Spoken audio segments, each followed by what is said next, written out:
இந்த gated community ப்ராஜெக்ட்டில் நமக்கு சேல்ஸ்க்கு வந்திருக்கிற வீடு சவுத் ஃபேஸிங் பார்த்த வீடுங்க. ஆல்மோஸ்ட் இங்கே இருக்கிற எல்லா வீடுகளுமே சேல் ஆயிடுச்சு. இன்னும் அவைலபிளாக இருக்கிறது 2 வீடுகள் மட்டும்தான் அவைலபிளாக இருக்குது. அதில் ஒரு வீடை தான் நம்ம இந்த வீடியோவில் நம்ம பார்க்குறோம். 2 பெட்ரூம்ஸ், ஒரு ஸ்பேசியஸான லிவிங் ஹால், ஒரு கிச்சன், 2 ரெஸ்ட் ரூம், அதில் ஒன்று காமன் ரெஸ்ட் ரூம், இன்னொன்று attach rest room, open car parking, individual borewell, separate compound wall, 3 phase EB கனெக்ஷனோட நமக்கு இந்த வீடு சேல்ஸ்க்கு வந்து இருக்குதுங்க. நம்ம Guduvanchery railway station and GS ரோட்ல இருந்து ஷார்ப்பாக 3.5 கிலோமீட்டர் டிஸ்டன்ஸில் மெயின் ரோடுக்கு பக்கத்துலேயே அமைஞ்சிருக்குங்க. எல்லா ஃபெசிலிட்டியும் வீட்டுக்கு பக்கத்துலேயே இருக்குது. School, super market, medical shop, bus ஸ்டாப்புன்னு எல்லா ஃபெசிலிட்டியும் நம்ம வீட்டில் இருந்து 100 மீட்டர் டிஸ்டன்ஸ்லேயே அமைஞ்சிருக்குங்க.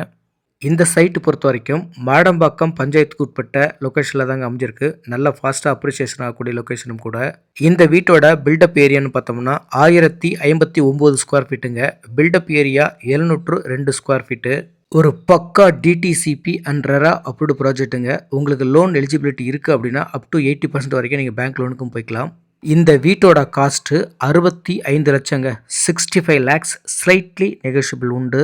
இது ஒரு இண்டிபெண்டன்ட் ஹவுஸ் அப்படிங்கிறதுனால நீங்கள் மேலே எக்ஸ்டெண்ட் பண்ணுறதுனாலும் பண்ணிக்கலாங்க. அதுக்கேற்ற மாதிரி காலம் ரைஸ் பண்ணி விட்டுருக்காங்க. பிடிச்சிருக்குன்னா சைட் விசிட் பண்ணி புக் பண்ணிக்கோங்க. நன்றி.